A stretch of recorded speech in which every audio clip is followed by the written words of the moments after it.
smells of salt and dust, mixed with the faint sweetness of figs hidden in my pouch, and I cannot tell if I am leaving or returning. Only that my hands cling to the worn strap of the pack that has crossed more earth than my feet ever will.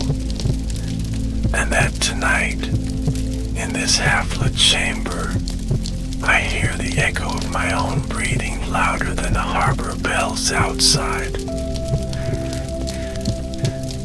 I once thought the world was flat enough to fold into a sailor's chart, corners stitched by winds and prayers, but every league traveled unraveled another knot, another mystery, another taste lingering on my tongue long after I swallowed it. Why do certain smells return just as I close my eyes, as if they demand to be told before silence swallows me? A whisper clings still, the rustle of silk in a court where no one spoke my tongue, the shimmer of lacquered wood reflecting lamps like small moons, and the face of the ruler who seemed both near and impossibly far. Do you believe me if I say the world was larger inside his gaze than on any map I carried? I was born in Venice, though it was less the city and more the sound of its waters that raised me. Canals lapping against stone like a cradle's rhythm. My mother gone before I could carry her memory, and my father forever elsewhere, his footsteps leading out of the door as though our home were merely a stopping point on his ledger of routes. I learned early to count ships instead of birthdays, to weigh the cargo of cinnamon and pepper against the silence of dinners taken alone. My uncle often bent close to whisper names of ports as if they were bedtime prayers. Acre, Constantinople, Trebizond. Syllables I mouthed like secret spells, wondering if one day they would taste as real as bread on my tongue. The first time my father returned, I was nearly grown, tall enough to look him in the eye yet small enough to feel him tower. He carried not gifts but a map sketched in haste on parchment, lines that curved like veins across an unknown body. He said, "This is only the beginning," and pressed it into my palm as if it were both blessing and burden. How do I explain that the paper warmed under my skin as though alive, that its scent of ink and seaweed convinced me my life would not belong to Venice's walls, that every cobblestone suddenly seemed too small beneath my feet, and that the ringing of church bells turned to the beating of hoofs, of caravans, of horizons waiting. We left when I was still learning the shape of my own voice. My father, my uncle, and I. Sails filled with a wind that felt sharper than farewell. Months blurred into years. My boyhood exchanged for deserts, mountain passes, and nights where the stars seemed close enough to stitch into my cloak. There are things no market teaches. The sound of sand shifting under camel knees. The taste of snow melted from a stranger's hands. The silence of temples where smoke rose like unspoken prayers. And all the while the weight of that parchment in my pack, growing heavier, as though the lines upon it deepened with every step we took. I could tell you of Samarkand's blue dome frozen sky, or of Kashgar where traders' eyes measured more than their scales did. But what I remember most are the nights when I pressed my cheek to rough blankets and wondered if my mother would recognize me now. Her boy becoming a man among strangers, carrying the scent of spices she had never known. The parchment map became less guide and more mirror, each crease echoing the lines deepening on my own face. And I began to suspect that perhaps my father's true gift was not the journey itself, but the hunger that woke. Hunger not for food or riches, but for the endless unfolding of the world. Still, there is one memory that lingers above all. A hall lit by countless lanterns, their flames trembling like secrets waiting to be spoken. And the silence that fell when I first stood before the great Khan. I was young, too young perhaps, yet I felt his gaze pierce not my body but the path I had not yet walked. Did he see me as envoy or as boy, as chronicler or pawn, or merely as another thread woven into his boundless tapestry? I have asked myself that question through every season. And even now, as I breathe the air of my final years, I do not yet know the answer. But perhaps it is not the answer that matters. Perhaps it is the way the question itself kept me walking. Across deserts, across oceans, across the uncharted distances within my own heart. And so, let me begin there, with the boy who left Venice clutching a map, and the man who found his reflection in the gaze of an emperor. For between those two shadows lies the journey of Marco Polo. We rode east beneath a sky of hammered copper, dunes heaving like slow breath under the sun. Our shadows thin as reeds on the pale sand. My father's cough wrapped in cloth and patience. My uncle's songs clipped short by the wind, and I counting hoofbeats as if they were prayers. The parchment against my ribs grew warm again, as if each crease remembered a future road. I wet my lips with dates and brackish water, and tasted distance like iron under the tongue. At night the desert quit pretending to be gentle. Cold came quick as a blade and twice as bright. Stars spilled and shivered like a basket of pins, and the camels muttered their moonlit complaints.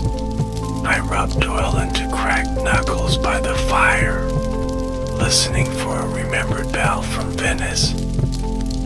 But only jackals answered with thin laughter. My father traced routes on packed ash, names drifting upward like smoke from the stick, and the ash map ended where sleep began. Kashgar opened like a fan perfumed with sweat. Copper pans sang under quick hands at dawn. Snow melt hissed on griddles beside goat skins. Traders weighed resin with polished fingernails, and women's bracelets clicked in sulfur sentences. I learned to listen with my nose first. Musk meant horses and hard bargaining ahead. Cumin meant soup and slower words to follow. Sandalwood meant a shrine nearby with quiet rules. And ink meant a fish officials who smiled without smiling. From there the mountains rose like locked doors. We climbed steps chiseled by older caravans. Blue ice gripped our boots from shadow gullies, and prayer flags cracked like tiny sails overhead. I counted passes the way children count teeth, each a gap chewed out by stubborn weather. Meals slipped and swore in their animal grammar, and I swore too, but under my breath, respecting cliffs that preferred silence over pride. Breath smoked from us like brief messages. In Samarkand, the sky remembered how to be blue. Tiles mirrored noon with impossible calm, and a calligrapher guided my hand to curves. His wrist light as a sparrow steering wind. He laughed at my heavy Venetian strokes, then showed me how letters could walk. Not march like soldiers, but walk like lovers, leaving a trail of breath behind each line. I wrote my name until it looked like water, and the paper drank it with patience. There I bought a small brass astrolabe cheap, tempted at the rim and scarred by salt. Its needle stuttered and settled like a bird. I wore it hidden beneath my tunic, letting it kiss my sternum at each step. It tapped a rhythm no drum could keep, a private metronome for noticing the world. I measured sun angles with chapped fingers, and learned that noon is more idea than hour, differing by mountains and men's appetites. My father softened by degrees I could not chart. His orders lost their iron around the edges, and stories slipped into the gaps like light. He told me of my mother by a river, hair painted with a brass pin shaped like wheat, a pin he kept wrapped in linen. He unwrapped it under a winter moon. The metal caught frost and made its own star. He placed it in my palm without looking, and my chest filled with unspent words. We reached a city where paper outran stone. Messengers galloped like thoughts between gates, and market stalls sold ink like wine. The official who received us smelled at plum, smiled with every tooth he owned, and asked questions that purled like incense. Why Venice? Why trade? Why loyalty to distant flags? My father answered in careful ladders. My uncle filled gaps with seasoned nods. Then the summons arrived like a silk hammer, crisp letters tied with yellow cord, bearing a seal that looked like a sunrise. We were to attend the con without delay. My heart performed a clumsy bow inside me, and my knees repeated the motion poorly. I slept little for 3 nights running, polishing words the way we polished buckles, trimming my stories to travel lighter shapes, until even truth felt aerodynamic and bright. His court breathed lacquer and lamp oil. A forest of banners rustled like distant rain. Courtiers spoke the way swallows turn mid-air. I stood within the circle of his listening, not merely in his hall but inside his attention. It was warmer there than anywhere I knew. I described harbors with ropes like sleeping serpents, chapels where saints wore sea salt on their lips, and markets where a bell decided every bargain. The Khan's eyes held mine without force. He asked what Venice tasted like in winter. Others had offered cold measures and war maps. I gave him roasted chestnuts and wet wool, the bitterness of canal fog before dawn, the sweetness of a bakery window fucking glass, and the leather sting of rower's gloves. He nodded once as if tasting with me, and granted a service that sounded like mercy, but worked like a key to farther doors. I bowed until my spine learned a new alphabet. Years unfurled as missions tied with string. I carried messages like warm birds in sleeves, released them as words across mountain passes, and watched them take wing in strangers' mouths. The governor asked for bridges against spring floods. I studied river shoulders for 3 thawing weeks. Farmers taught me the patience of silt. I taught them ropes learned from the Nation wharves. We braided local willow with our foreign knots, and the river learned to hold its temper. Another season I followed salt like a compass, measuring it by the sting in cracked lips. The Khan desired reports on coastal stores, how wind shaped ships and ships shaped wind.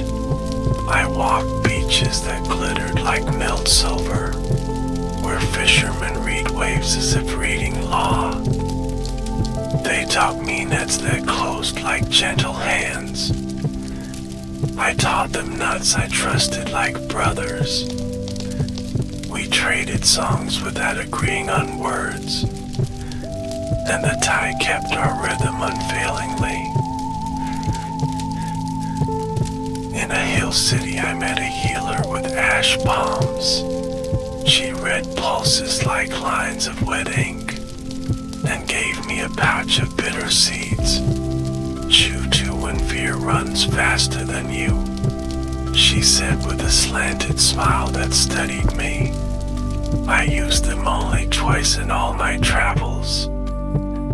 Once when snow buried a friend mid-joke. Once when arrows turned noon into evening. Both times I tasted her courage on my tongue, and thanked a stranger I never saw again. My father aged the way ropes whiten at stress, fiber showing where once there was sheen. He's still packed by memory, not by list, and woke before camels for quiet tea, steam folding like a small private cloud.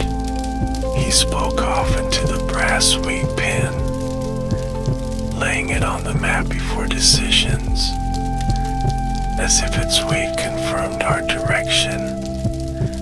I learned not to ask what he asked it. Some questions ripen silently like fruit. I kept the ledger of textures, not debts. Belted hoofs under snow on blind trails. Lacquer warm as skin in summer halls. Ink sticky with pine smoke in wet weather. Silk that sighed when folded at night, and gravel that sang under cartwheels. The ledger thickened with unspendable riches. I paid myself with memory and breath, and kept change as tiny cuts on my hands, each healed into a map I could not lose. Sometimes I dreamed of Venice as a rumor, a city floating on the softest hinge, its doors opening into water and sky. Father said news traveled slower than regret, and I believed him by lantern light, then doubted him at daybreak crowds. Letters trailed us like whether we had outrun. When one finally caught us, it carried fog. My aunt's hand said neighbors forgot my face, but remembered our door for a good story. I served as judge in a border quarrel. Two villages claimed a single almond grove. Grief ran older than the trees themselves. I listened until my ears felt mossed, then asked to watered at night unseen. The quiet women stepped forward with pails. I granted the trees to their keeping, and split the harvest by their measure. Men grumbled, then bit into sweetness, sometimes just as it shaped like fruit. Word returned to the court like a tide. The Khan sent small gifts with large meanings. A jade as cool as morning shade, a scroll that praised listening over victory, and a robe in the color of early tea. I folded them into my cedar chest carefully. Cedar became my fourth traveling sense. It kept away rot and invited remembering. Each time I lifted the lid, I felt steadier, as if trees themselves approved my path. I returned off into that first lantern hall, not in steps but in the way thinking walks. The Khan's gaze remained a quiet hearth. I warmed new questions at its edge, learned to report without shrinking wonder, and to admire without abandoning truth. He asked again about Venice and winter. This time I told him fog could ring bells, sound turning visible where water breathed. He smiled like a man tasting snow. On a spring mission, a river stole my astrolabe. A sudden whirl gulped it from my court. I watched it spin into green forgetting. Grief struck like an empty pocket in wind. I stooped for a stone and found a shell, inland but singing of the sea and bridges. I kept the shell where the astrolabe had hung. Its edge pressed a crescent against my chest. A new metronome rippled by breath alone, lost teaching rhythm better than brass. That night I dreamed water with a parchment taste. The map unrolled itself into a river mouth, and my mother's wheat pen sailed like a skiff. I woke with sand under my tongue somehow, and the moon was smudged like thumbed ink. I took it as counsel to travel softer, to fold my words with slower corners, to ask more names before measuring miles, and to leave each camp broomed and quiet, as if we had never pressed our weight there. In time I learned the court's deeper currents. Laughter could be a boat or a blade, and silence a well or a trap. I kept friends like small fires in winter, sprayed out so one might survive a storm. A cartographer taught me paper alchemy, how fibers remember rain 2 springs back, how margins can predict a traveler's courage. I drew coastlines like the inside of the wrist, delicate and pulsing with hidden crossings. When illness visited the palace, I carried herbs, camphor stern as a tutor in winter, ginger bright as a bell across broth, and mint that argued for breath and sleep. The Khan's steward met me with damp eyes. We spoke in murmurs that cushion worry. I outside a screen counting drips, each burrow striking a hidden ball, and remembered my father's clouded tea, steam climbing like soft encouragement. When the fever passed, we were lighter men. The Khan's laughter returned with a rasp. He waved off ceremony like smoke from his sleeve, and asked me nothing of maps or merchants, only of one particular canal at dusk, and whether light there leans gold or green. I told him green in winter and gold in summer, but truest is the moment between both, when oars lift and everything waits. We shared that pause without speaking. So seasons arranged themselves like nested boxes, every mission opened into another bright interior. Secrets lacquered over patience and time. I kept cedar and shell and wheat close, letting them anchor me to myself, even as language is braided through my sleep. I woke sometimes saying 2 words at once, neither wrong but both incomplete alone, like maps and faces and the roads between, all requiring a listener to be true, or hovered like distant thunder over clear water, rumors riding the backs of traders faster than their mules, steel named and renamed in taverns that smelled of yeast and animal.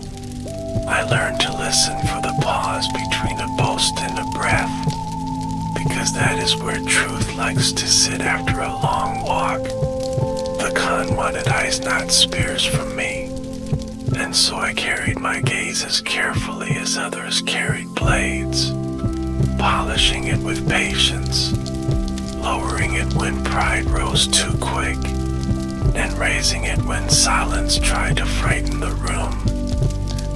Reports became a second spine under my tunic, straight when my doubts spent, supple when fear tried to make me wooden. In the south I followed a river that spoke 3 dialects before noon. Reeds sang the oldest one, fishermen argued the second with nets like punctuation, and officials stamped the newest with wet seals. I tested each on my tongue and kept them all. Language makes a good saddle if you oil it with humility. I told this to a boy who shadowed me for a week, selling pears and questions from a wicker tray. He asked if the sea truly breathes like a sleeping bull. I said yes and gave him the shell from my chest to hear it. He pressed it to his ear and widened like dawn, then ran home shouting to a courtyard full of laundry. I spent the night without my metronome, counting by the slow swing of a lamp instead.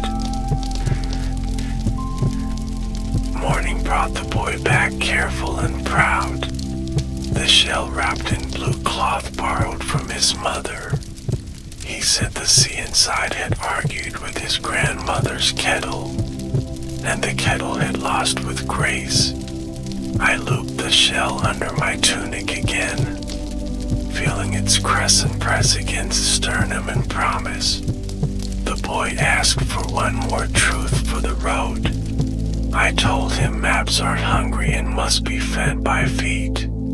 He grinned as if I had confessed a magic trick with nothing up my sleeves, and I walked on lighter, a stranger's curiosity having paid one of my heavier debts. I was sent westward, then north, a loop that stitched me to mountains I thought I had already learned. But mountains change faster than men admit. They move by snow and policy, by fallen stones and new taxes. I crossed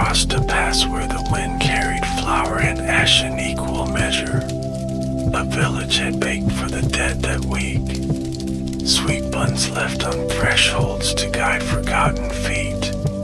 I ate one with permission and closed my eyes, tasting grief as sugar and smoke.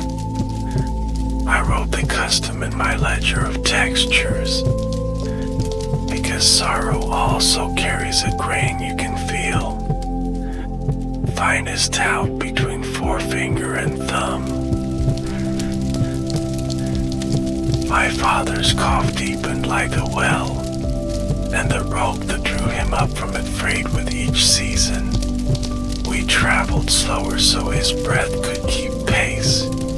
He's still packed by memory, but I watched his hands check the same pouch twice. The wee pin lay on the map more often now, its head catching lamplight the way old sailors catch harbor gossip.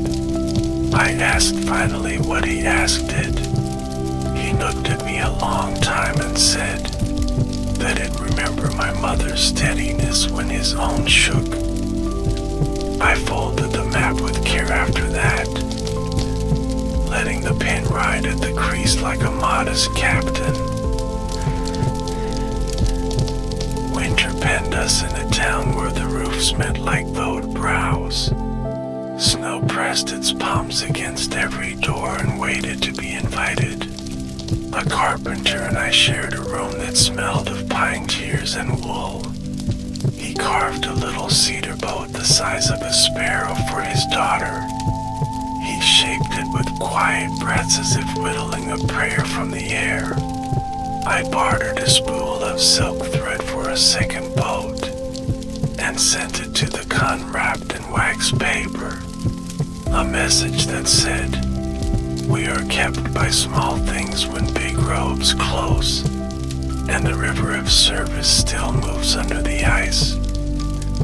Months later, a reply arrived like thaw water. The con steward wrote that the boat floats in a basin by his window, and that he moves it with his breath when news is slow. Between assignments, I learned a new patience, not the waiting of idle hands, but the waiting of seed and kiln. I sat with potters who listened to clay the way doctors listen at wrists. They taught me where air hides like a lioness story, how to coax it to the edge and let it go. I wrote in my ledger that truth cools better when turned slowly, like a bull on a wheel, that too much speed makes walls then where they need to bear soup. I held a finished cup still warm and thought of reports, how I must strengthen the quiet parts that carry heat, and smooth the places where our lips will meet the rim. My uncle married lay to a widow with a laugh that sounded like a well rope returning full. Her house had onions braided like hair over the lintel, and a stove that kept the gossip honest with steady heat. I visited between routes and learned the flavor of rooted days again, sweeping floors with a rhythm older than caravans. She set a bowl of thick noodles before me and asked about Venice. I told her about barges and the way oars leave commas of water behind them. She said she liked that the city writes as it moves, and we nodded over steam like two scribes who respected each other's alphabets. My uncle watched us with eyes that finally trusted a roof. He wore happiness as if it were a cloak discovered at the back of a chest, not new but perfectly his size. Years braided themselves, and with them came the temptation to believe I had seen enough, that the next road would be a copy with dust arranged differently. The shell corrected me each dawn with its quiet curve against bone, reminding me of the sea that never repeats a wave. One spring I was tasked to travel farther southeast than my syllables felt comfortable. The land smelled of smoke that meant kitchens, not war, and fruit trees rehearsed summer on their tongues. Children carried kites shaped like fish that swam the sky with excellent obedience. An old man taught me the rule of wind he learned from his father. You must leave a little slack so joy can pull. I wrote that down and tied it to the kite's tail.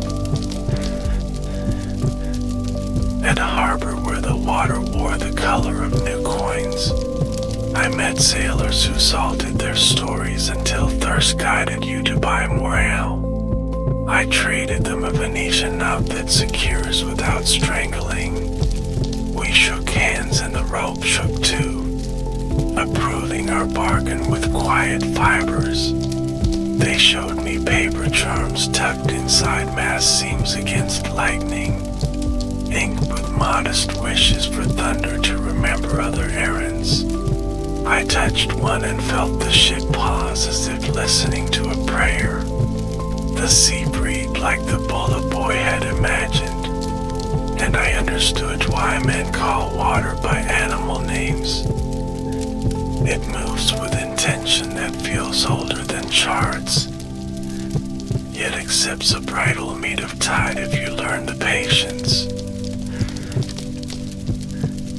On returning to court, I found the great Khan's hair whiter at the temples, his laughter shorter but warmer, as if he had learned not to waste light even on joy.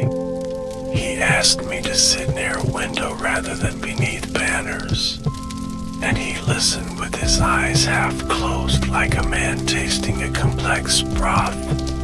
I spoke of rivers that remember broken bridges for generations, of kites and slack in the rule of wind, of cedar boats that float on a breath, and of a town that bakes for its dead with sugar.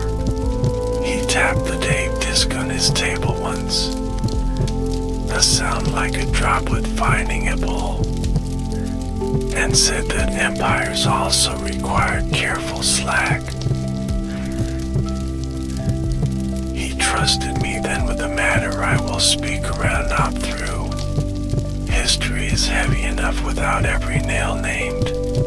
Let me say only that I rode with messages wrapped in unassuming cloth, and returned with answers that tasted of iron and relief. The court breathed easier for a season, and I learned which corridors echo and which swallows sound. Knowledge is practical as boots that do not slip. I stored it in the cedar chest with a robe the color of early tea, and slept that night without dreams for the first time in months, my ribs grateful for ordinary breath. The shell silent not because the sea ceased, but because I did not ask it to speak.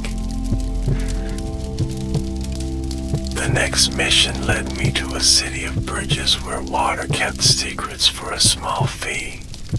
A poet there taught me to read reflections first and stone second, because water edits with honesty, showing what a place attempts than what it achieves. We walked under lanterns stitched to dusk by thin wire. He recited lines about carp that carry old emperors in their scales. I recited nothing, but I let the rhythm of his feet reorder my thoughts. At a tea house he slid a small packet across the table. Charcoal sticks wrapped in rice paper like sober candy. Draw the road when words refuse you, he said. That night I sketched my first map by moonlight without names. Without names the world grew tender. Hills became sleeping shoulders instead of obstacles, and alleys became breaths between buildings rather than traps. A guard leaned over my work and whistled through teeth, surprised that a foreigner could draw a street like a lullaby.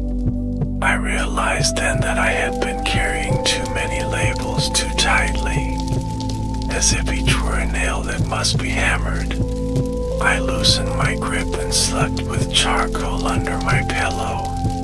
The dust blackened my ear and made me smile in the morning. Proof that a softer tool can mark as deeply as iron. The con like those nameless maps more than the measured ones. He said they smelled of the road and not the desk. Illness took my father during a high summer of cicadas. Their song a screen that made grief private. We burned sweet wood by his bed to teach the air kindness. He held the weak pin between forefinger and thumb as if it were the cool wrist of the past. His eyes cleared at the end like a sky after hard rain. He said my name and then my mother's. And then he said a harbor I have never found on any map. Maybe it is the one you reach without ships.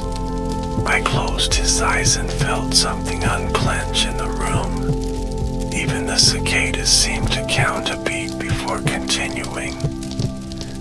I placed the pin on my own map that night, letting it mark not a city but a valley. Grief taught me to walk with a slower heel, to lift my cup with two hands even when one would suffice, to answer questions with one more courtesy than strictly required. I returned to work because work is one of the few honest ropes the living can grip. The con did not speak condolences. He simply allowed a silence to sit with us, and ordered tea that tasted like seeds beginning. Afterward, he asked about a remote province where tax collectors lost their way in fog. I went with two men who whistled the same tune off key, and a scribe who kept his ink in a gourd carved with cranes. The fog there did not lift for days. I learned to measure distance by how loud the goat bell felt in the ribs. We resolved the matter by making the tax day a festival. Sounds foolish until you taste it. Bread first, then numbers. Laughter first, then ledgers. The governor allowed it because he feared unrest more than joy, and because my report promised that celebration is cheaper than guards. By dusk even the most tight-fisted counted with a sway in the hips, and the fog lifted as if impressed by our solution. I returned with receipts that smelled faintly of yeast, and the con stamped them with a grin he did not bother to hide. Empire is also a kitchen when it chooses, he said. On a later journey I rode beside a woman courier whose horse stepped as if reading a poem.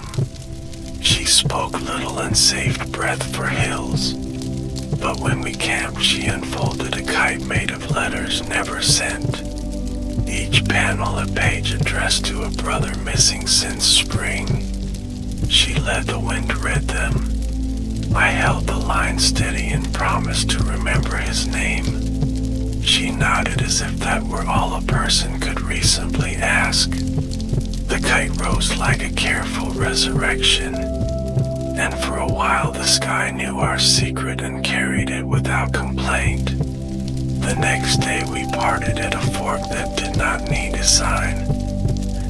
I kept a scrap of her kite tucked in the cedar chest, between the robe and the nameless maps. I grew older, which is to say I became more transparent to myself. I could see the boy who left Venice peering through the man who knelt at provincial thresholds. I felt both pride and a careful embarrassment. Pride for distance walked without cruelty. Embarrassment for all the understanding I confused with ownership. A monk in a cave city gave me a ring of plain iron. Wear this when you think you have named a thing completely. let its weight loosen your claim.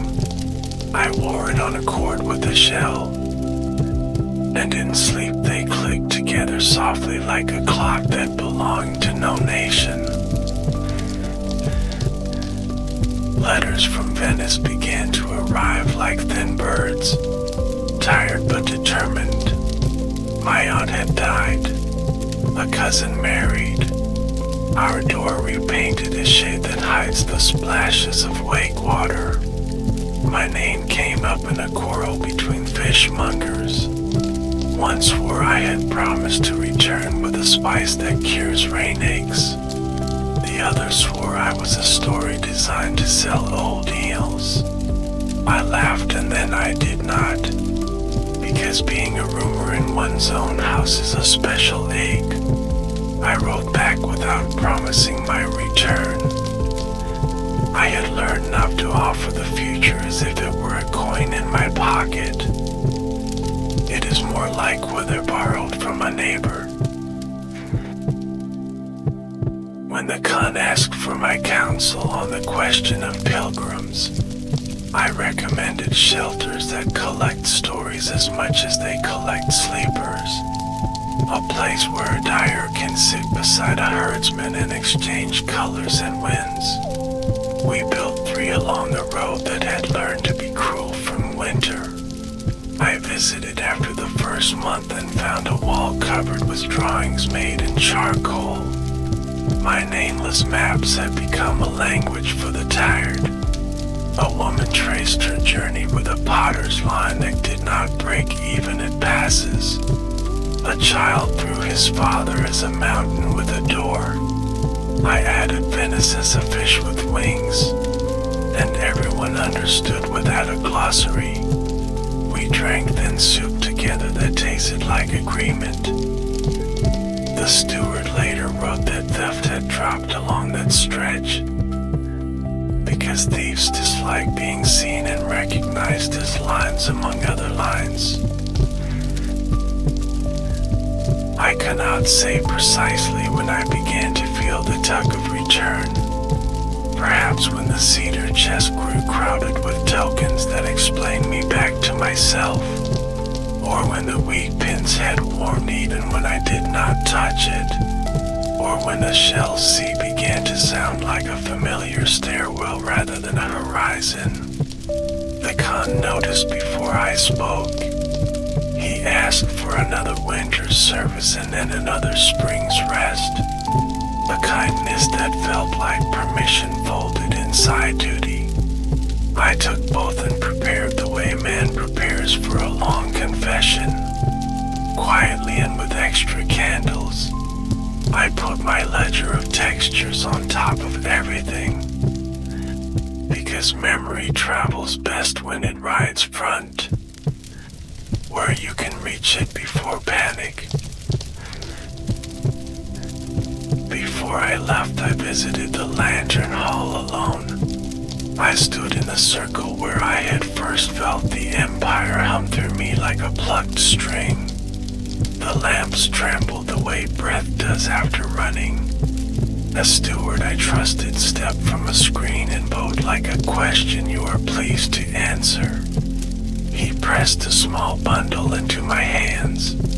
Inside lay the cedar boat I had sent that winter of closed roads, its hull darkened by years of careful water. A slip of paper tucked within said, "Carry a pond with you, for times when you need a harbor and a room." I placed the boat in my chest beside the robe and ring, feeling as if I had been entrusted with a portable calm. We set out with modest fanfare and abundant lists. My uncle kissed his wife under the onions, which made both of them cry and laugh. I touched my horse's forehead and promised new grass soon. Couriers rode with us for the first days like respectful swallows, then peeled away to their own skies. I turned once at the ridge in the city below was a lacquer tray someone had polished for a guest. I bowed toward it the way a man bows toward a teacher he is leaving but not forgetting. Then let the rich pull me over into the long slide of miles. Maps in the chest, wheat pin at the fold. Shell steady against bone. Cedar boat quiet as a breath held kindly.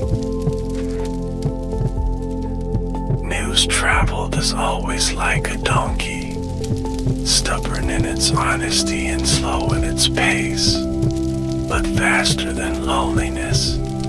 We learned on the 10th week that storms ate 2 bridges we had once taught how to behave. I felt a useless pang like a teacher hearing a former pupil has returned to bad habits. I sent back sketches of a better arch with more slack in its lesson, remembering the kite master of wind. Sometimes a span fails because it was too sure of itself, not because the river was cruel. The messenger nodded as if bridges had ears. Perhaps they do. Their stones remembering every foot that crossed and every flood that argued. On the edge of a desert that was new only to my older eyes, a caravan joined ours with fabrics that looked like captured sunsets. Their leader was a woman with a scar that politely divided one eyebrow. She offered to trade stories for road warnings. We agreed. She told of a city that dyes wool and that's the color of bruised plums, where every marriage contract includes a clause about laughter. I told of a hall where rulers ask what winter tastes like, and of a festival that turned taxes sweet.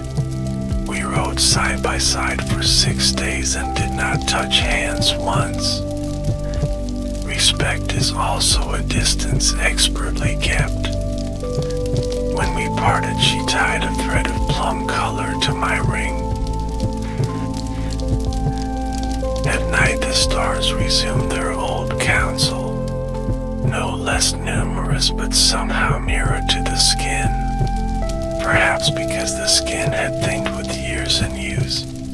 I lay on my back and held the shell to my ear. Not for the sea this time, but for the sound of my own breath echoed in it. It came back calmer than I expected, as if the road itself had learned to exhale through me. The weak pin pinned the map to tomorrow without effort, and the cedar boat rocked minutely inside the chest with each shift of the tent. A harbor I could hear even with my eyes closed. I told myself a small true thing. The boy is still walking and the man still learning how. The desert finished with a soft insistence, then let us pass, dunes smoothing behind like a careful host erasing footprints. I rode with a plum thread bride against the iron ring, the shell steady as a heartbeat I could borrow, the wheat pin warm from the sun in my palm, and the cedar boat asleep in its paper. We met a wind that smelt of whetstone, which meant a river ahead with promises, and promises kept us upright more than grain did. Crossing took a long morning of politics, not water. We bargained with a ferryman who despised maps and trusted faces more than seals. My uncle told a joke colder than the boats themselves. The man's mouth forgot its line of suspicion, and our animals shuffled aboard with a careful pride. The river tasted of pennies and spring leaves. I touched the shell and heard home rearrange itself, as if preparing chairs for returning guests. Beyond the river, the road learned to be kind. Poplars wrote vertical prayers along the ditch. Farmers waved the way mill sails wave. practical and cheerful at once. We bought eggs that still held night in them, and salt cakes stamped with lions I did not recognize. Each town wanted a rumor in exchange for bread, so I traded small truths trimmed to travel light, a bridge repaired, a tax softened, a kite that read letters the wind refused to lose. We climbed a pass that smelled of iron rain, storms grazing the peaks like patient cattle. My horse leaned into me as if asking a favor. I promised an easy valley soon and meant it. The snow there carried blew the way breath carries worry. Visible then gone then visible again. At the summit I set the cedar boat on a drift and blew until it wobbled toward a notch of sky. A toy harbor visiting clouds, proof that calm survives even here. In a valley market I met a man who collected buttons. He showed me one carved from mother of pearl, with a fish that turned with light. I traded a coil of thin cord in a drawing. The drawing caught a courtyard he had loved as a boy. His eyes filled like basins in spring. He pressed the button into my palm and insisted, "Take this for a coat you do not yet own." I sewed it inside the cedar chest lining, a quiet moon to keep the other tokens company. The nearer we drew to western winds, the more my feet remembered Dennis's boards. I could feel their flecks in my arches at dusk, the Ore Creek hiding in any rope noise.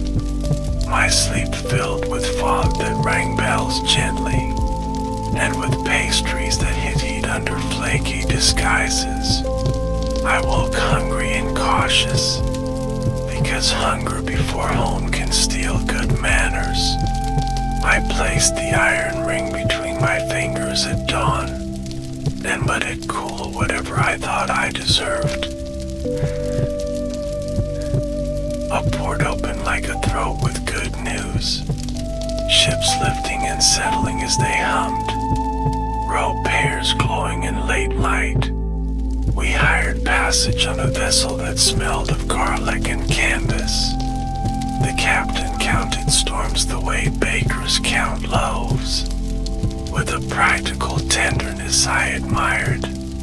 We stowed the cedar chest under a coil of anchor line, and I laid the wheat pin on the lid as if christening. Night came with a single bright planet near the mast, a coin hammered by a patient god. Sea days teach a different arithmetic, one that counts by wake and galley ladles. I reported to no steward and vote to no banner, yet courtesy still mattered between swells. We shared dried apricots dusted with salt, and stories polished thin enough to shine. I mended a torn sail with a Venetian stitch. The cloth made a small sound of recognition, like lips finding the right cup, and the crew praised me with nods better than coins. Storms visited as promised, hard rain combing the deck into obedience, thunder pacing above like a restless superior. I tucked the cedar boat in its paper and tucked the paper in oilcloth, then tucked the oilcloth under my shirt like a second heart. The shell beat the counter rhythm of the sea's argument, and the iron ring cooled my fingers when the mast groaned. The captain sang to the ropes with a smoker's tenderness, and we threaded the night without losing our needle. Morning realized it owed us light and paid in full. When we reached the coast that spelled itself with Latin bones, I felt young and old in the same breath. Tongues I had swallowed years ago returned like birds, landing on my shoulder as if I had kept seed for them. We docked where rumors think they are facts, and facts are still dressing for breakfast. I held my papers like bread, something to offer before I asked for a place at the table. The harbor clerk tapped seals and smiled sideways, a gesture I recognized as welcome threaded with caution. Venice did not recognize us at first, and why should she?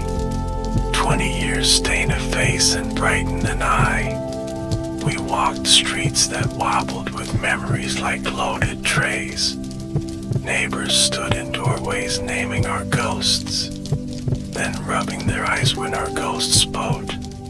A cousin swore by a saint that I was tall or dead, then hugged me as if to rescue inches.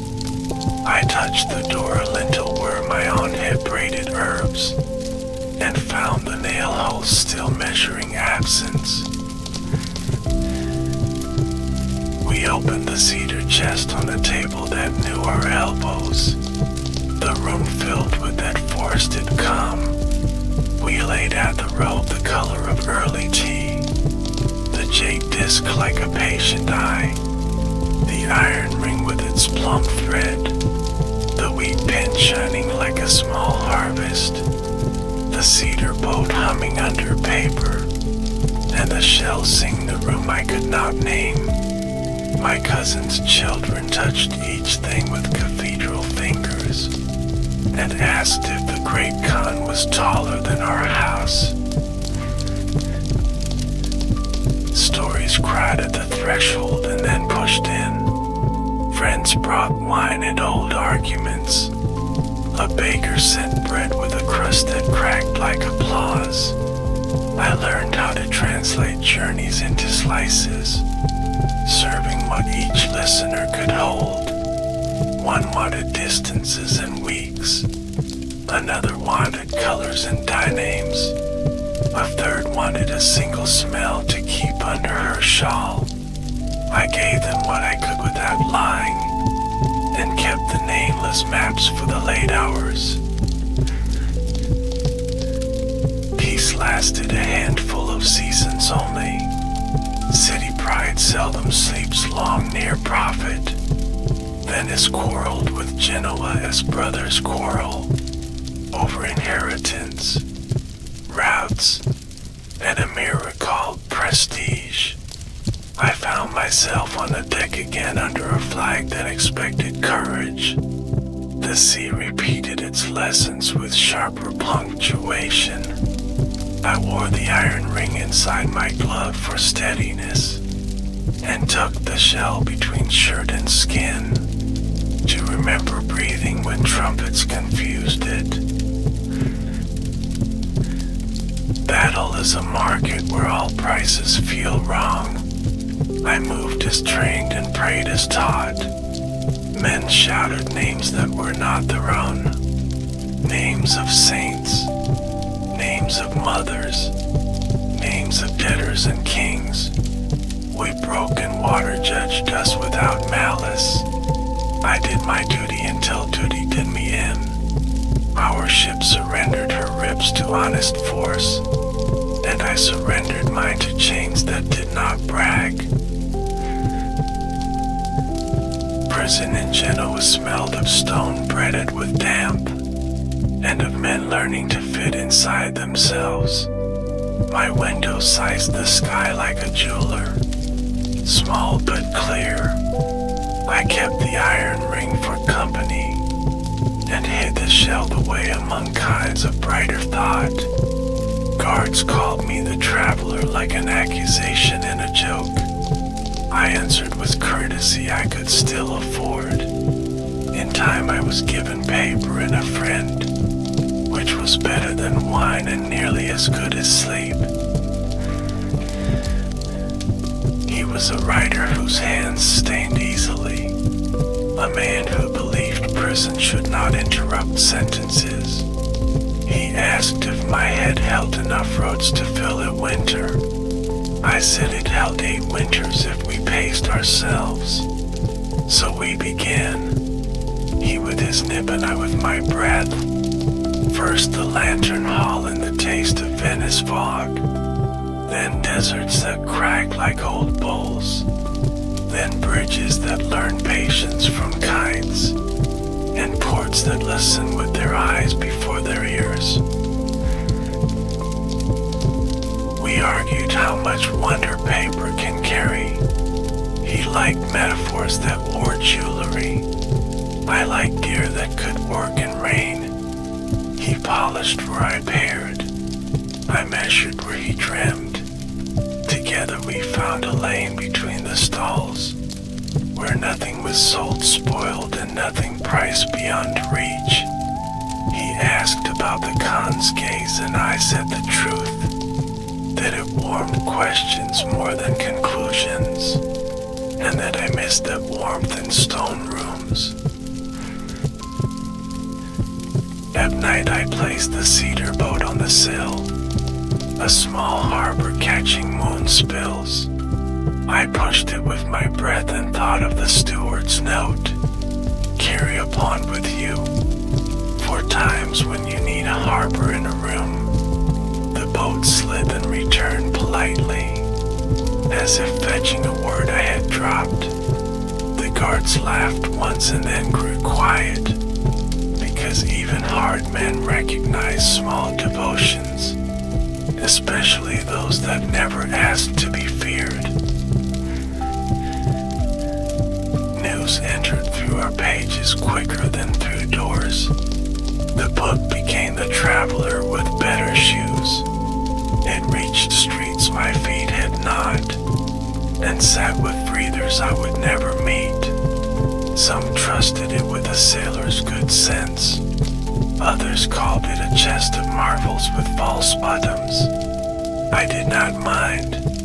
A map argues until you walk it. Then the road clarifies what the ink attempted. I slept easier knowing the nameless maps had found voices. Release came like a door that had been unlocked for months. Only now someone turned the knob. The guards nodded as if delivering bread.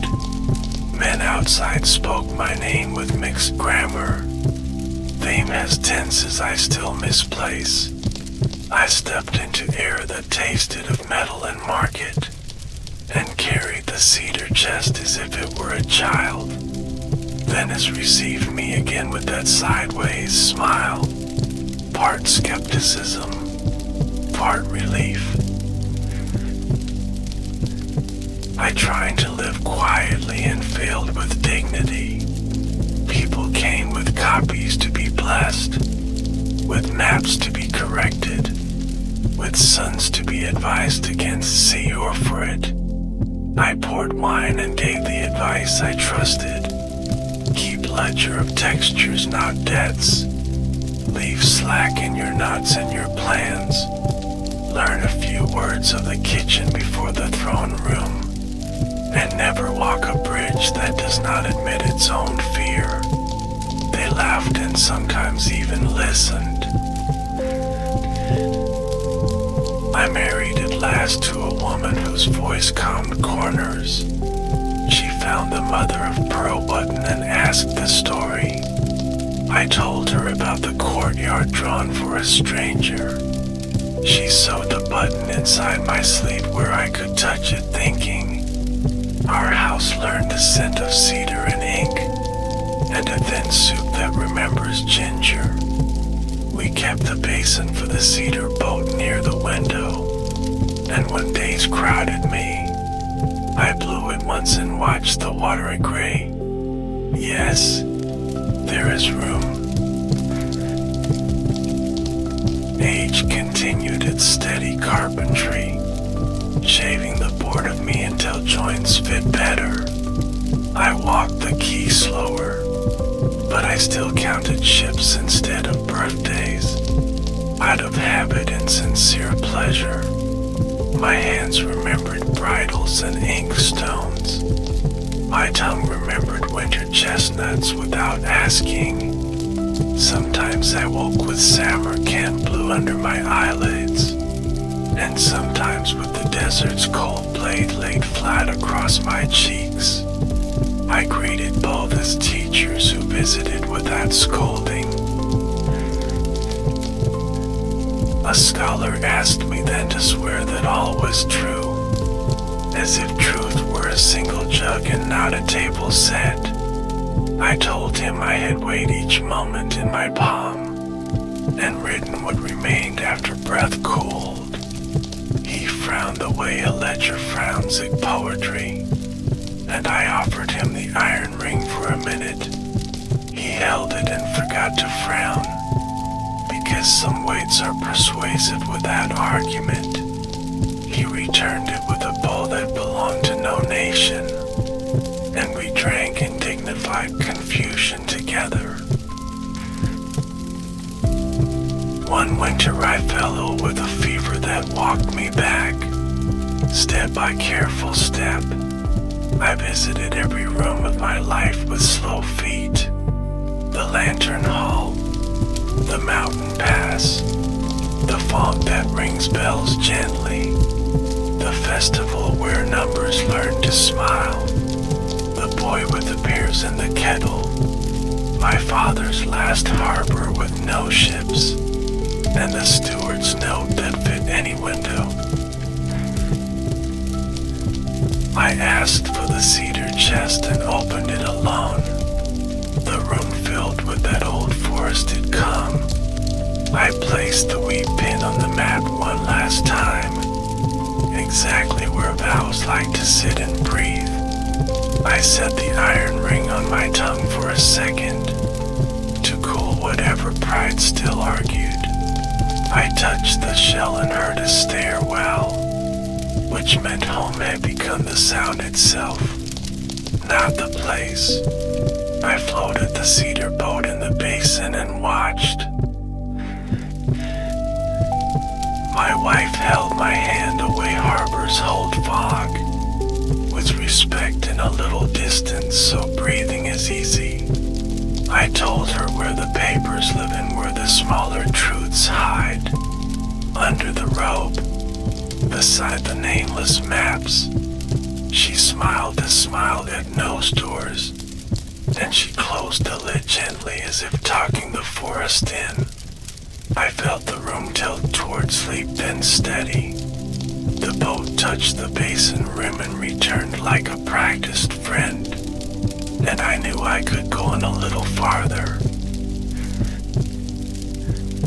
If I leave now, believe this, the world is larger inside a listening gaze than on any map, and your feet are the only honest ink.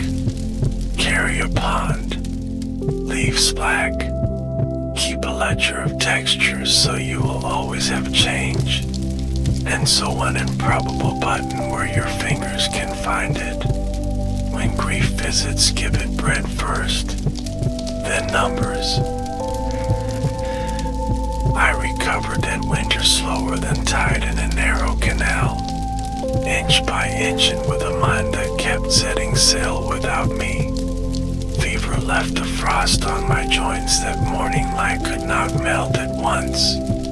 I learned a new pace in my house, not the quartz glide or the caravan sway, but the domestic shuffle that dignifies small distances. Window to basin, table to chest, chair to door, each step a respectful nod to the floorboards that had waited. I set a routine the way one sets a sail in quiet wind, morning with ink, noon with soup, dusk with the cedar boat. I taught a pair of boys to draw streets as if they were sentences spoken kindly.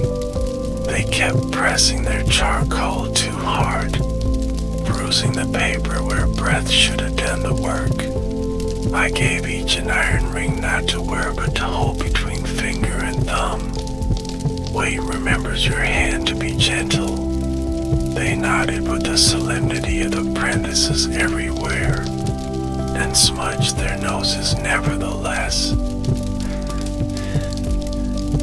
Traders came asking for names to pin to marvels, but I had grown partial to namelessness where it saves wonder from account books.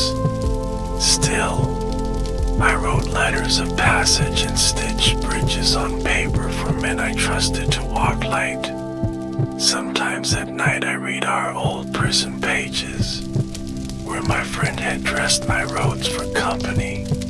The sentences felt like boats with lanterns, honest in their beams and unashamed of darkness beyond. I corrected nothing. I only traced the curves with a finger as if blessing a child asleep. My wife kept a bowl of oranges near the window. Children came for stories and left with peels scolded like little boats. We watched them race along the gutter when the rain obliged, their shrieks braided with the city's old laughter. Guests asked to see the jade disc and I obliged rarely. Some objects insist on shade like ferns. I would open the chest, let the cedar step into the room, and set the disc out just long enough for a single quiet inhalation. Then it returned to its cool thinking. A letter reached me from the steward with the lantern patience. Lines neat as if each had practiced before joining the page.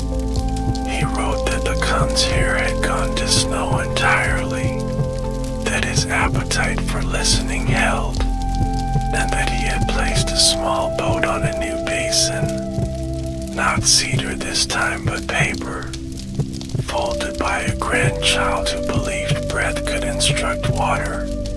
Tell your Ponthas news, he added, for old harbors enjoy correspondence.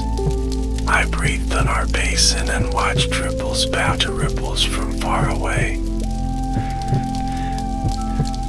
I visited shipyards to remember the sound of wood choosing its future, the long vowels of planks soaked and bent, the consonants of mallets convincing doubt into shape. Boys asked me which seas are hardest. I told them the ones crossed with pride for ballast. A master carpenter pressed a splinter into my palm as a relic, laughing when I stored it next to the mother of pearl button. A man has the right to curate his pockets, he said. I agreed with the seriousness of curators, which is to say I smiled and saved the jest for later. A pilgrim knocked one afternoon, cloak crusted with roads and eyes bright with purpose. He had read the book and wanted the road. I poured tea and spread a crust of bread with olive. I told him to listen for women watering almond groves at night, to offer help before advice, to carry a second pair of cheap shoes for the person he had not planned for, and to keep a notebook that smells of smoke. Memory binds better when it has touched a fire. He thanked me as if I had handed him a mule that never stumbles. Sometimes I dreamt in two scripts, my mother's name in one, my father's in another. When I woke, I would set the wheat pin on the table and let it decide whether the day needed Venice or steps. A child of the neighborhood learned the trick and would come at dawn to vote with the pin. If it pointed toward the canal, we walked to the baker's. If toward the fondicle, we watched barges shoulder each other kindly. I paid him in stories. He paid me in questions that required no coin. The best commerce. When scholars quarreled over the length of a league, I kept my counsel in my pocket with a ring. Measures matter, but mismatched intentions stretch any rope. I drew instead a road with feet spaced not equally but honestly, close where hunger ran, far where joy walked. A young cartographer saw and laughed against his will, then asked if he might copy the heresy. Please, I said, we have measured distance by fear too long. My uncle's wife kept onions over the lintel until the day the rope snapped. Age admits no rival.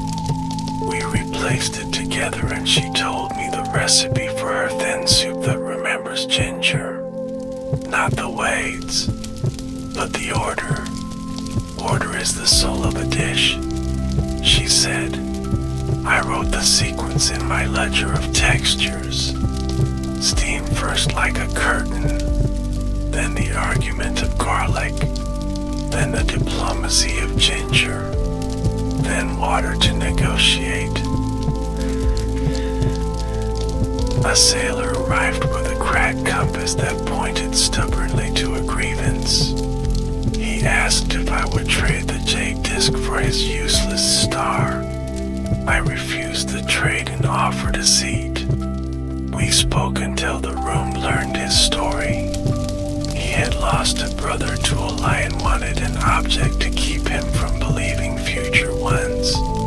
I gave him the iron ring for a month, telling him to return it when the weight had taught his palm again. He came back early with steadier eyes. Sometimes the lesson is not length but sincerity. Letters from the east thinned, winter to autumn to an honorable silence. The steward's last line said the lanterns were trimmed and would be kept thus. I stood by our basin for a long time that evening, breath moving the boat in small concessions. Grief arrived not as a wave but as low tide, exposing stones I had always walked over, now visible and barnacled with thought. I named none of them aloud. Names are hats on the shore had bared its head. A painter friend insisted on taking my likeness. He set me with the cedar chest half open and scolded my hands for their honesty.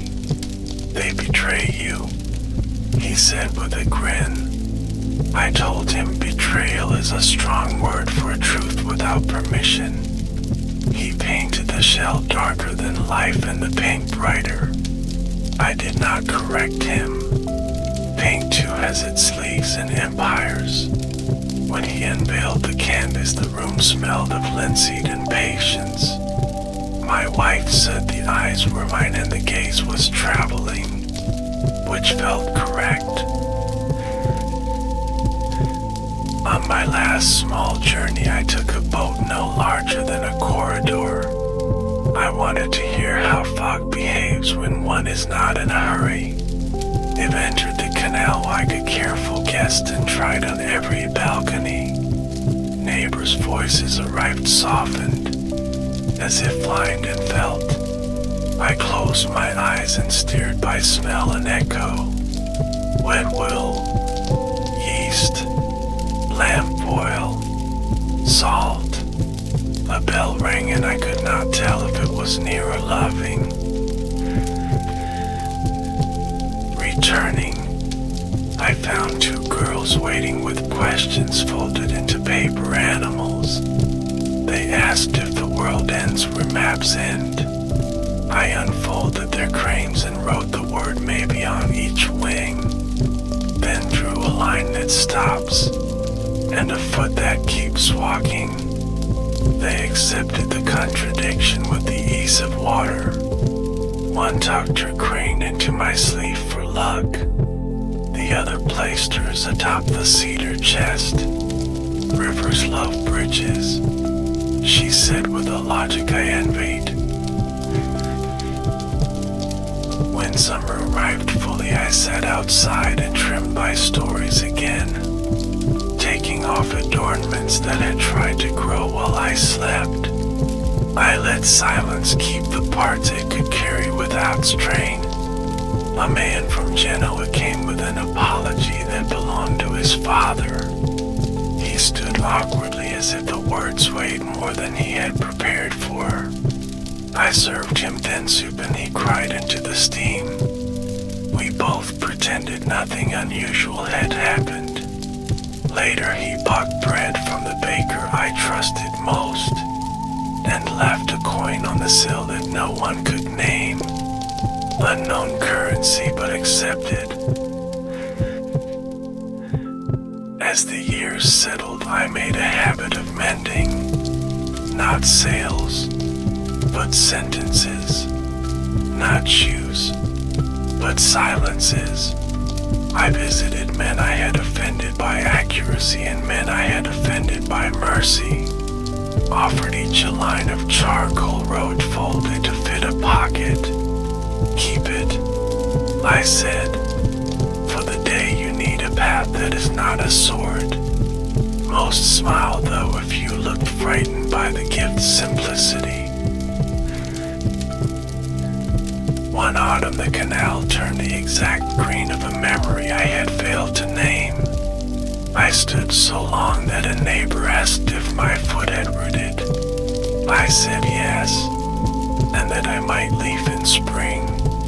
She laughed and brought me figs, sugar hiding in seeds the way news hides in rumor. That night the shell did not sing, it only kept time with my pulse, which was enough. Sometimes the metronome is the song. I wrote then to the steward, knowing he might never read it, a letter about slackened bridges and paper boats. I folded it into a kite with careful seams, walked to the broadest square at dawn, and asked the wind for a small kindness. It obliged, as wind often does when asked by a man who has finally learned his manners. The kite rose and my hands remembered the woman courier's line. Leave a little slack so joy can pull. I loved it, and joy did. When snow returned, I felt the old fever's shadow check the windows. I laid more cedar in the chest as if scent could negotiate with winter. Perhaps it can, perhaps not. I set my ledger of textures where my wife could find it, along with the button, the splinter, the thread the color of bruised plum, the nameless map stacked by sea, not by land, and the rope the color of early tea folded to hold our quiet. I am not yet at the door, but I have put on my shoes, the good ones that step gently on memory. I have placed the wheat pin at the fold of the day, and the shell against my chest to remind my breath that it is loved. The cedar boat waits in its shallow pond, reflecting a square of winter sky as if it were a banner. I can hear the city writing itself, oars leaving commas on the page of water, and vowels punctuating where sentences need rest. When I sleep now, I travel without maps, a luxury I never imagined in my younger hunger. I walk by lantern light that seems to come from within the air. Doors open, rooms approve, bridges admire their own humility, and somewhere ruler's gaze warms a question for me to carry, not to answer, only to keep moving, as speed-keeping honest. Winter leaned close but did not bite, not yet. Days shortened into small blue bowls you could sip, and I learned to read their rims for cracks. My wife placed an extra shawl by the door without speaking. I wore it as sailors wear luck, pretending it is only wool. The shell against my chest felt heavier, as if the sea had tucked the stone inside. Perhaps it had. A boy arrived carrying a basket that smelled of figs and rope, the same mingled breath that opened my first memory. He said his mother remembered a traveler who paid with stories, and wondered if the rate had changed. I paid the old price, a harbor tale for 2 figs, and a bridge lesson for the coil of cord. We knotted a slit that holds without choking. He tried it with a seriousness that felt like respect, and left tasting both sugar and learning. The cedar chest began to sound like a patient drum, with speaking to weather through its grain. On damp mornings I opened the lid to let the scent patrol the room, quieting shadows the way incense quiets a story. I laid the rope the color of early tea over the edge, and watched light sift through its sweeth. There is a kindness even in fading. Threads confessed their journeys were elbows bent and breath paused. My hands knew each soft weakness by name, and loved it more for that truth. A messenger from Fairyland came with a charcoal rubbing, the shelter wall where travelers drew without names, still alive under many winters. My fish with wings remained where I had traced it. Friends had added currents and clouds. Someone had drawn a tiny boat near its fin, and another hand a wheat stalk beside. I pressed the rubbing flat with the iron ring, and felt the rope tighten between days. A good tightening. In the market an old rival spotted me, a man who once sold salt like it had been baptized. He laughed and lifted his hands with no knives in them. We ate chestnuts together and miscounted on purpose. Generosity is a math that improves accuracy. He asked if the con had truly smelled winter in my words. I said yes, once, and perhaps again when no one was looking. He nodded. Some truths do not parade. At home the basin kept its modest moon, a pane of sky floating where our table could admire it. I set the cedar boat on the water each dusk, and gave it breath measured like a blessing.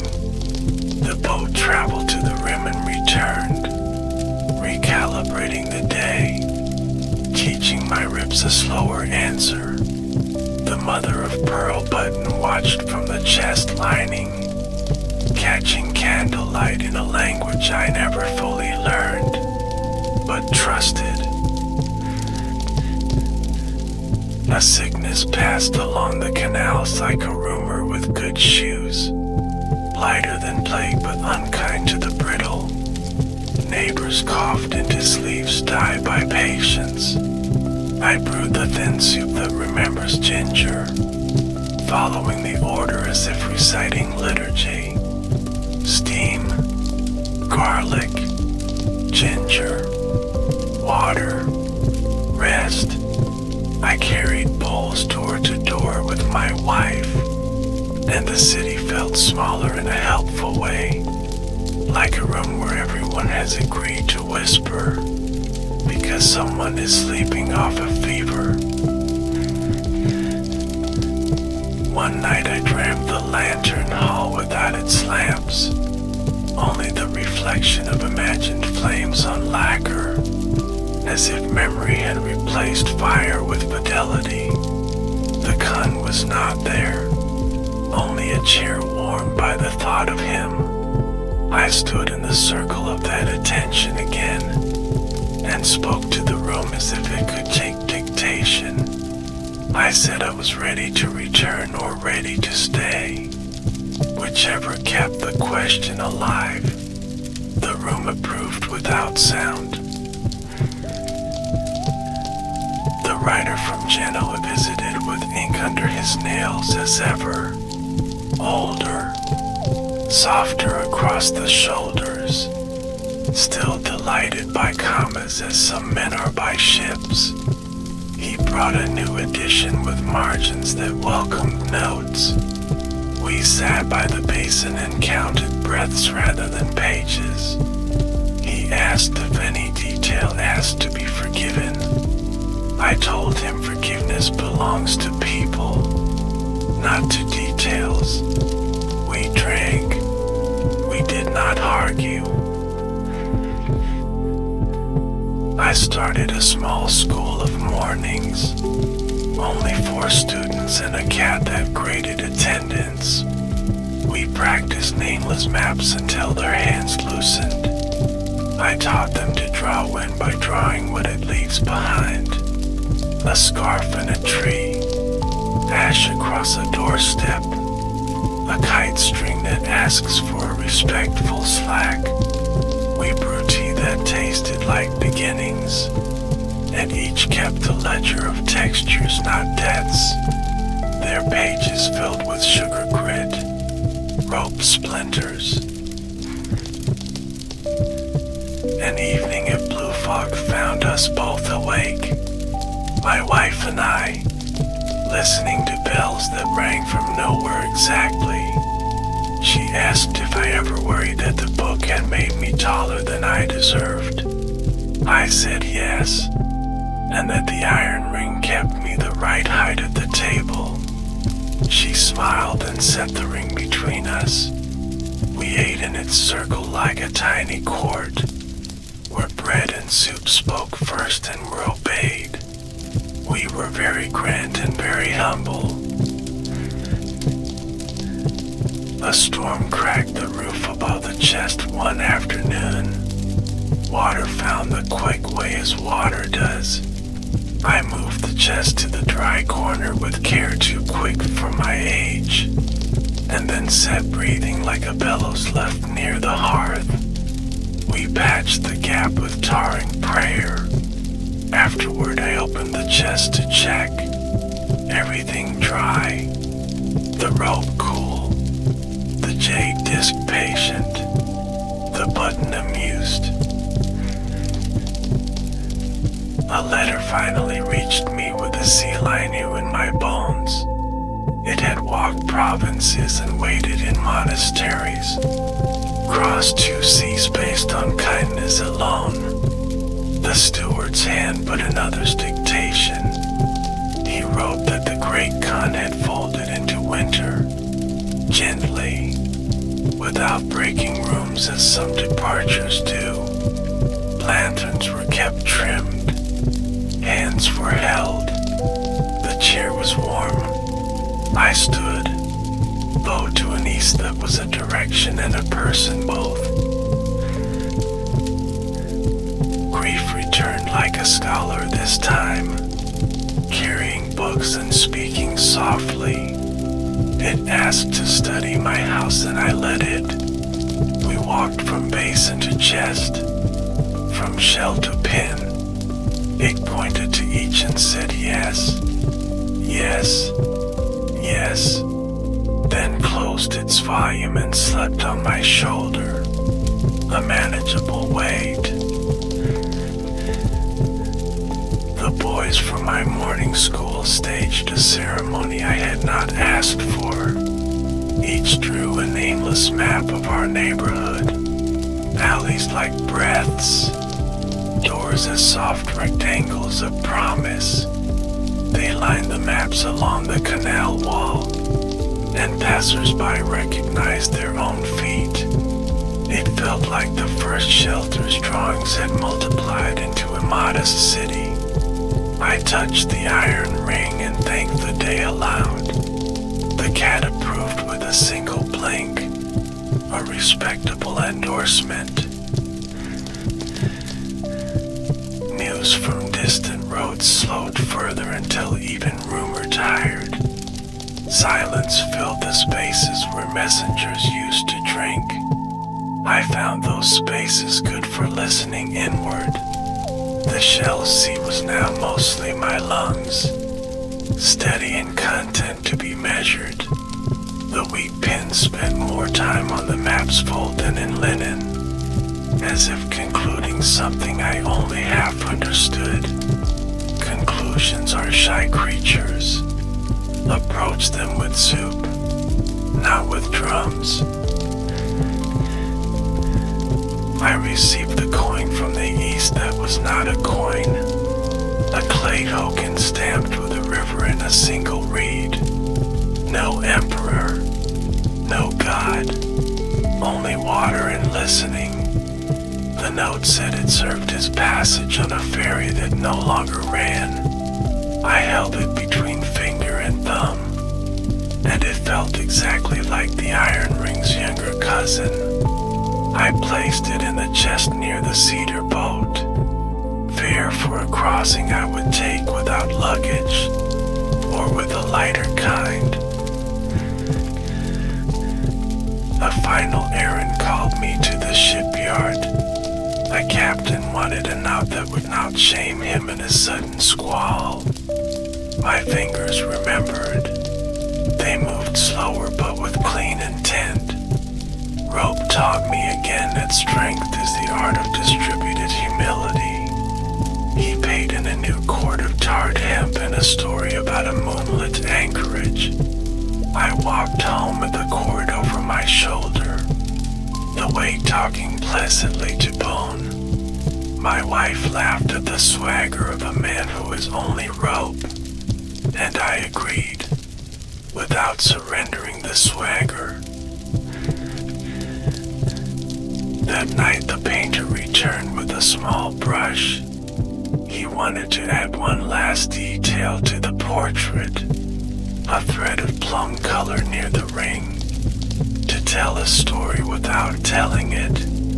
He lifted the canvas and touched it once. The color held like a secret that knows its work.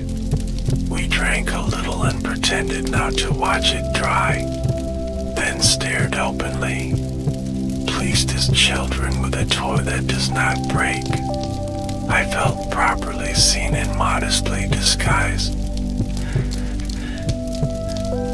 The appetite for sleep grew honest. Daylight made no complaint when I surrendered early. Dreams arranged chairs for old guests. Some came, some wrote notes on the air and left. I woke with a list of names that needed only breath to stay. I read them to the basin, and the water kept them without ripples. A better librarian than I deserved, a kinder one than I expected. My hands thinned until veins made their own map. Blue roads crossing knuckles and fading into cough. I traced them with the mother of pearl button once, letting the fish turn in light where the river and me forked. I thought of the almond growth and quiet women with pails, of bridges that learn humility and stand longer, of a boy who heard a kettle loose to the sea and ran laughing into a courtyard of laundry. All these small sovereignties still in session, never dissolving. I wrote one last letter without an address, folded it into a paper fish rather than a tide, and set it to swim quietly in the basin. The cedar boat accepted the companion with a dignified nod. The fish turned on its crease and looked at me as paper looks, with complete attention and no judgment. It felt correct to leave a reader and a vessel together, two ways to cross water, neither in a hurry, both remembering breath. On the festival of lights, children drifted candles along the canal. small fires walking with good posture. I stood at the window with the wheat pin in my fingers, the shell against my ribs, the iron ring cool and familiar, the cedar chest open to lend its forest. I felt the same question that began in a lantern hall, warming the air between ribs and room. What is the shape of a life that listened? I breathed, and the water answered in commas. I think I am nearly ready. Shoes by the bed, rope coiled, pond come, names nearby, maps folded without pride. Tomorrow will choose its wind, and I will leave a little slack, so joy can pull. The world still smells of figs and leather and dust, the mixture that began everything. Spring returned with the modesty of a servant carrying light, setting it carefully on sills and steps, and I stepped after it, measuring my balance like a sailor on a quiet tide. The shell against my chest kept time, the iron ring cooled presumptions, and the wheat pin nested where maps rest. Outside, laundry wrote soft flags for small empires, and bells rehearsed forgiveness in the morning air. A magistrate sent for me to settle a quarrel about sound. Two parishes claimed the right to ring first on saints' days.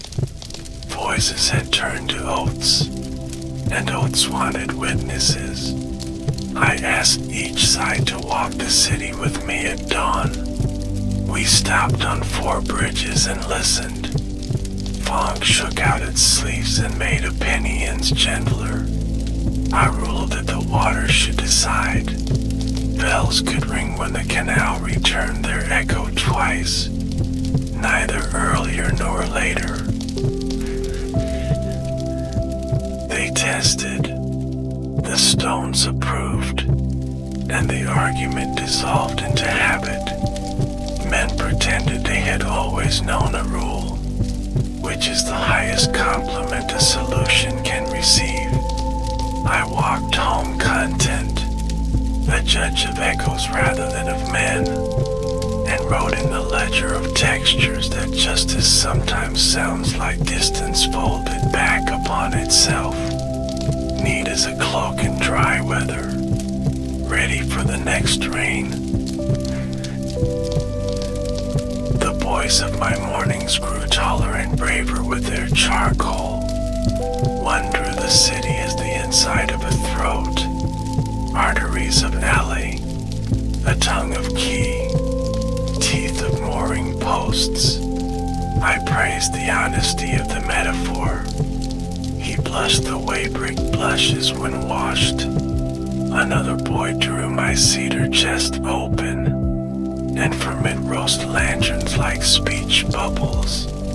He said the chest talks when we are not listening. I agreed and gave him the mother of pearl button to copy in chalk. Merchants kept arriving with questions dressed as compliments. Would I bless their routes, their ways, their bargains? I told each a single road kindness. Sharpen your scales with generosity once a week. The measure stays honest longer. They nodded as men nod when advice costs nothing, and sometimes their eyes remember to shine.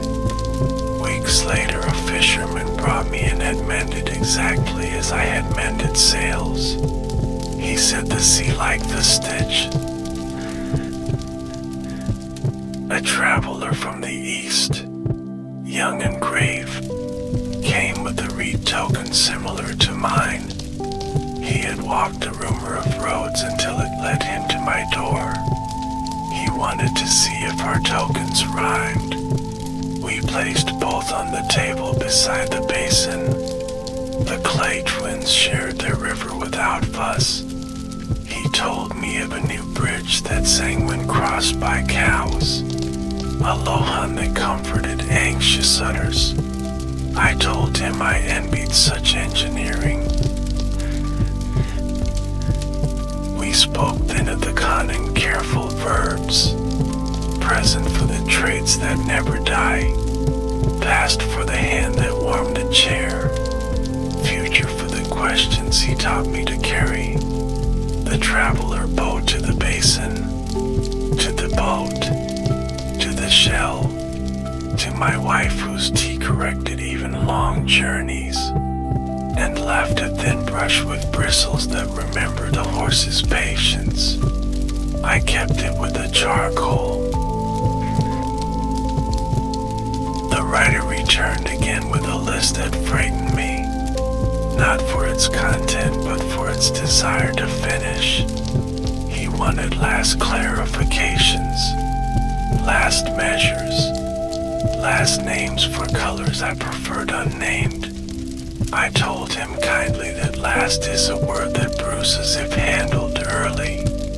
He sighed, crossed out 2 rows, and asked instead about the snow that took my astrolabe. I said the river had kept good times since, and that my chest had learned a crescent in its absence.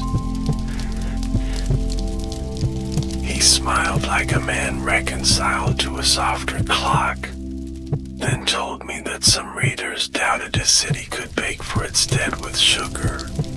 I said they should visit and taste, and if distance forbids, they might sweeten their mourning anyway, for grief listens better with bread in its hands.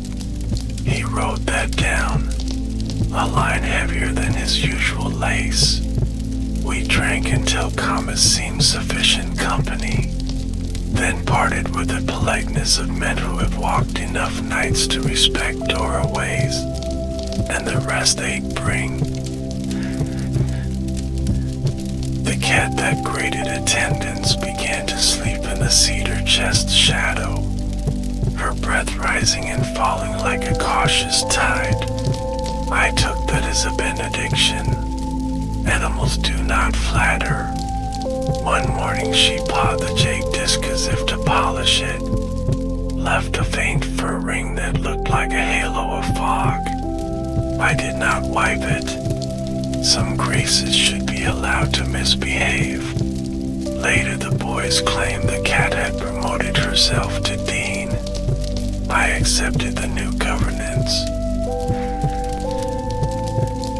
A sailor's widow came with a request that folded dignity inside sorrow. She wanted a map to a grave the sea refused to mark. I could not draw what salt had eaten, so I drew instead the route of their courtship. Market bench, alley window, tin roof rain, borrowed lantern, promised peach tree. She whipped the way roof sweep, softly and onto ground that approves. She left with that map rolled into a ribbon prayer, and I placed the iron ring on the table to cool the room. My wife touched my shoulder with the same pressure I used on rope, enough to hold, never to bruise. We ate soup that remembered ginger and added a sprig of mint for a new footnote. The steam wrote peace across our faces. The basin kept still as if listening to someone entering a sanctuary. I felt the city shift one grain toward kindness, and thanked the date openly, without argument. A winter storm later pressed its thumb into the lagoon, and men shouted like knots under strain. I went to the yard with a new cord of tart hemp, hands remembering even when wrists protested.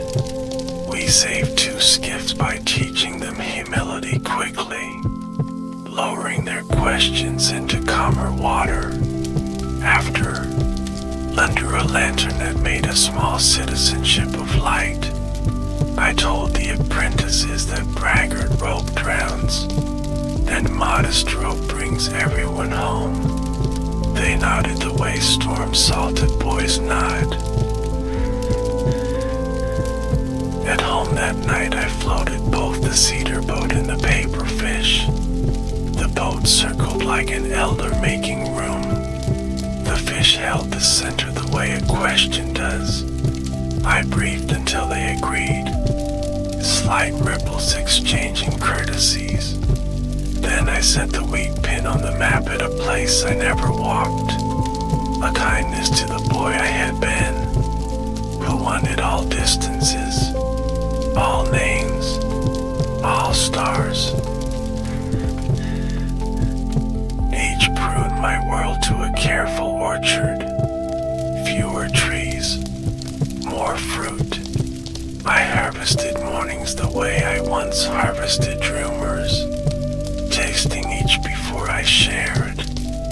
Sometimes I sent a student to a shop 2 bridges away only to learn patience from the change in pocket. Sometimes I asked them to return with a smell rather than an item. Tantar, new bread, wet rope. They grew deft at naming what cannot be carried. Men from distant courts came to measure me with eyes, to see if fame had built a tower or a well. I tried to be a stone with a bucket and a rope, nothing more ornate. They asked if I feared death. I answered that I feared only unwatered questions, those that crack in sun and turn strict. The men wrote notes and missed the cat's promotion ceremony entirely, which told me their maps lacked proper legends, but I wished them good traveling. A final invitation arrived, not from a court nor a ship, but from a monastery that brewed a drink with patience in it. They asked me to speak of listening. I went, climbed stairs that forgot to complain, and stood in a hall where silence had settled its accounts early. I said that listening is the oldest road, built before feet, paved by breath, and lived by questions that do not need answers to be useful. The abbot offered me a small wooden bead afterward. He said it once belonged to a rosary that had traveled farther than certainty. I rolled it in my fingers and felt prayer like a smooth corner. I placed it beside the reed token in the chest, near the mother of pearl button that was now the moon of my house, and the cedar boat that never learned arrogance despite years of applause. The chest hummed a note I recognized, gratitude tuned to sleep, a fair lullaby for aging bones and steady rooms. Night after that, I dreamed a road that passed through every door I had ever opened. The doors were all slightly ajar, as good hosts leave them. I did not hurry. The shell kept the rhythm. The ring cooled the hinge. The pin held the map of the house. And the boat waited at a basin that reflected not sky but the gaze of those who had listened with me. A quart of attention warmer than banners, familiar as swoop. I woke knowing I would soon pack lightly, shoes near the bed, shawl squared, ledger closed with a sprig of mint, voice warned to trust slack more than swagger, cat promoted without limit, wife's hands wrapped around mine like harbor ropes confident and tight. I asked her to place the bead, the token, the button, the ring, the pin, and the shell where she wished. She arranged them into a compass of kindness on the table. If this is not yet the last morning, it is the rehearsal that teaches the chorus when to breathe. Bells tried their echoes twice and the city agreed. I sipped light from a small blue bowl, checked its rim for cracks, found none, and waited on the threshold of my day the way a traveler waits at a ferry. Fare ready, hands free, eyes soft, listening to water make up its mind. Morning came with a hush I recognized, the quiet that follows agreement. When even spoons choose to settle soft, I rose slowly, felt the shell cool and kind, and listened to my ribs answer in steady syllables. The basin held a coin of sky, my wife brewing tea that smelled of first plans. I thanked the room aloud, and the room approved without ceremony. We lay the compass of kindness once more. Bead, token, button, ring, pin, shell. The jade disc kept its patient eye. The cedar chest released its forested breath, and I lifted the cedar boat into the basin, setting it beside the paper fish. The boys came to report themselves to the dean. Cat perched on the sill like a modest saint. They carried maps with fewer lines and braver space. I praised the courage of leaving room. We walked to the bridge of echoes, tested the fog twice, heard the bells decide kindly, and I taught one last knot at the rail. Slack enough to love, firm enough to return. At noon my hands tired the way tide tires. Retreat without defeat. My wife guided me home by familiar sentences. This step, this chair, this cup that knows your mouth, the super-remembered ginger and added memory of Nent. I ate slowly until warmth reached my fingers, then set the iron ring on my tongue for a breath, cooling what pride lingered in hidden corners. Afternoon light poured like patient tea. A merchant returned a borrowed story polished. He had used it to pay for mercy at customs. I told him that interest was properly assessed. He laughed and left 2 oranges like twin sons. The cat inspected and approved one. I set the other near the button moon. Fruit and pearl speaking quietly across the cedar, as equal seasoned by travel and pockets.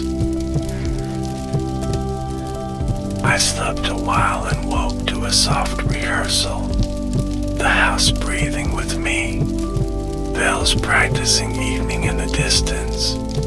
I asked for the wheat pin and the map, placed the pin where Valmeet's return, on that faithful fold that is neither path nor wall.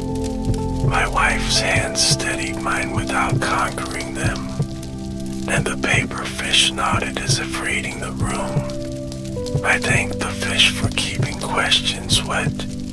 It required no thanks and accepted. Twilight entered like a steward with lantern patience, trimming the edges of day with care. I remembered the hall where listening had a hearth, the chair kept warm by attention alone. I stood there again inside my mind, and felt the gaze that widens maps without tearing them. I whispered the rule of wind, leave a little slack so joy can pull. and the window breathed an answer in cool air. Yes. Neighbors drifted by with quiet bread and practiced clumsiness, which is to say kindness. I blessed their routes with modest advice, measure with generosity, offer help before opinion, and keep a token for ferries that no longer run, because some crossings on her memory is fair. They left lighter, and the room felt aired the way letters feel aired in sun, ready for shells. Night finally arrived as it should, unarmed and inevitable. We lit one candle and trusted its grammar. I placed the reed token on the sill beside the cedar boat, fair within reach of water.